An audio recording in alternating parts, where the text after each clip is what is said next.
বিখ্যাত সাহিত্যিক সঞ্জীব চট্টোপাধ্যায়ের একটি বিখ্যাত গল্পের ষষ্ঠ অংশ আজ আমি পাঠ করে শোনাচ্ছি। গল্প প্রবাসে শুরু করছি। মৃত বিপুলকে দেখে শ্যাম ডাক্তার পোস্টমর্টমের কথা বললে তার ভাই পরেশ বলল, বাক্যবাণে মৃত মানুষকে কেউ কি পোস্টমর্টমে পাঠায়? না, পরেশটার বুদ্ধি আছে, প্যাঁচটা ঠিক ধরে ফেলেছে। বলছে, কেন মেলা ফ্যাচফ্যাচ করছেন ডাক্তারবাবু? দেখছেন বিপদে পড়েছি, আমরা আপনার বাঁধা রুগী, ব্যবস্থাটা আপনাকেই করতে হবে। শ্যাম ডাক্তারের মুখটা আরও গম্ভীর হয়ে গেল। ভগবান দত্ত বোয়াল মাছের মতো মুখ, একদৃষ্টে তাকিয়ে আছে বিপুলের বউয়ের শরীরের দিকে। বউটা তো খারাপ ছিল না, স্তৈন্য হবার মতোই জিনিস। এখন যেভাবে উপুর হয়ে পড়ে আছে, শোকার্ত হলেও যে কোনো মাঝবয়সী লোককে কামার্ত করার ক্ষমতা রাখে। ডক্টর শ্যাম মহিলার কোমরের দিকে তাকিয়ে প্রশ্ন করলেন, কাল রাতে কি খেয়েছিল? পরেশ প্রশ্নটাকে উঁচু গলায় আরেকবার হাঁকল, কি খেয়েছিল বৌদি? চা খায়, গলা ভাত আর ঝোল। শ্যাম ডাক্তার বললে, ঝোলের টিকটিকি পড়েছিল? পরেশ বলল, টিকটিকি? শ্যাম ডাক্তার বললে, হ্যাঁ টিকটিকি, বিষাক্ত জিনিস। অনেক সময় সিলিং থেকে পা স্লিপ করে ফুটন্ত কড়াইয়ে পড়ে যায়। বৌদি, দাদার ঝোলে কি টিকটিকি ছিল? বিপুলের বউ বললে, না ঠাকুরপো, আমরা সবাই তো সেই ঝোল খেয়েছি। শ্যাম ডাক্তার বললে, ঘুমের ওষুধ খেত? মাঝে মধ্যে। কাল খেয়েছিল? খাবো খাবো করছিল, আমি জোর করে কেড়ে নিয়ে লুকিয়ে রেখেছিলুম। কেন? যদি বেশি খেয়ে ফেলে। আইসি, তার মানে বেশি খাবার কারণ ঘটেছিল। দেখছেন পরেশবাবু, দেখি ডেড বডিটা একটু চিৎ করুন তো। একে লো প্রেশার, তারপরে ঘুমের বড়ি, আত্মহত্যার কেস, কমিটেড সুইসাইড। এই জিনিস তো ছেড়ে দেয়া যায় না। ডক্টর শ্যামটা কি সাংঘাতিক লোক! সদ্য বিধবাকে কিভাবে নিগড়োচ্ছে। বিপুলের বউ কোনো রকমে দেহটাকে টানা হ্যাজরা করে আকাশমুখো করেছে। পরেশ এতক্ষণে কথা ফিরে পেয়েছে। দেড় মশায়, আত্মহত্যা করতে যাবে কোন দুঃখে? সুইসাইড করতে হলে মনের জোর থাকা চায়।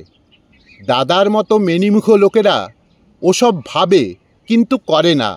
নিন তো, ডেথ সার্টিফিকেটটা লিখে দিন, এখনো অনেক কাজ বাকি। বৌদি, কিছু টাকা বের করো। মাসের শেষ টাকা কটাই পড়ে আছে। রেশনের টাকা গোটা কুড়ি থাকতে পারে, তাছাড়া রোজ 3 টাকা হিসাবে শেষ 5 দিনের বাজার খরচ 15 টাকা। তাও আছে কিনা সন্দেহ। কোথা থেকে এক শ্যাম ডাক্তার আমদানি হলো, বিপুলের অসুখের যিনি দায়িত্ব নিতে পারলেন না, তিনি হঠাৎ মরার পর যমদূতের মতো খাড়া হয়ে দাঁড়ালেন। বিপুলের জামার বুক পকেটে পথ খরচের কিছু টাকা আছে। পথই যার ফুরলো, তার আর পথ খরচে কি হবে? ভেতরের পকেটে হাত ঢোকাও। আহা, উপরে নয়, ভেতরের দিকে। কি বেরোলো? একটা 100 টাকার নোট। হয়ে গেল, পুরোটাই ডাক্তারের পকেটে যাবে। সঙ্গে ওটা কি, লাল মতো? সিনেমার টিকিট। মরেছে। বিপুলের কাণ্ড দেখো, বুড়ো বয়সে ঘোড়া রোগ, বউকে নিয়ে বাস ডিঙিয়ে কলকাতায় সিনেমা দেখতে যাওয়ার কথা তো ছিল না। সম্প্রতি ওর একটু প্রেম করার শখ হয়েছিল। কাণ্ড দেখে হাসতুম, উদাসীন আমি। আমার বলার কিছু ছিল না, বললেও শুনতো না। দুঃসম্পর্কের এক আত্মীয়া, রূপসী নয় তবে গুণবতী, বিয়ে সাধারণ বাজারে অচল। গুণ দেখে যদি কোনো গুণমুগ্ধ এগিয়ে যেত, তবে হয়তো সংসার টংসার হতো। অবশ্য 35 বছর অপেক্ষায় অপেক্ষায় পার হয়ে গেছে। বিপুল বোকার মতো তাকে নিয়ে স্বপ্ন দেখতে শুরু করেছিল। সে এক অদ্ভুত স্বপ্ন। এক বউ থাকতে আরেকবার বিয়ে হয় না, সম্পর্কেও আটকায়, ছিছি পড়ে যায়। সাহস না থাকলে লম্পট হওয়া যায় না।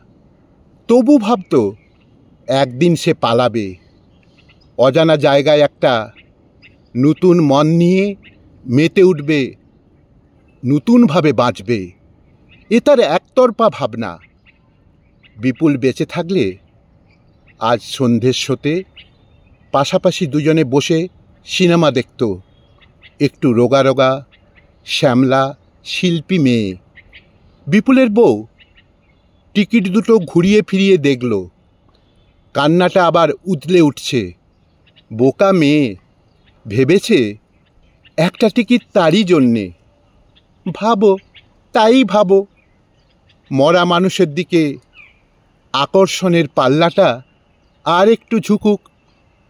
তার সমস্ত অক্ষমতা মুছে দিতে সে মৃত্যুকে টেনে এনেছে। বড় যোদ্ধার প্রতিদ্বন্দ্বী। মৃত্যুর সামনে সব অভিমান ডাহা জব্দ।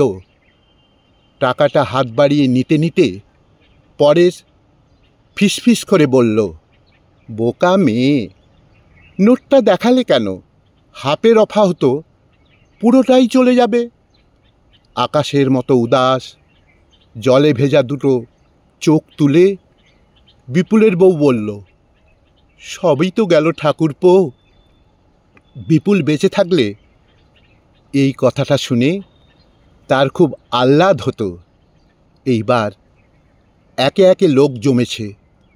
ঘরে, ঘরের বাইরে প্রতিবেশীদের দেখা যাচ্ছে। শুভা বিপুলের পায়ের সামনে বসে বসে কাঁদছে। দুহাঁটুর মধ্যে মাথাটা গোজা, চুল এলোমেলো। জন্মদিন বলে সকালেই স্নান সেরেছে। একটু পরেই মন্দিরে যেত পুজো দিতে। একটু পরেই মন্দিরে যেত পুজো দিতে।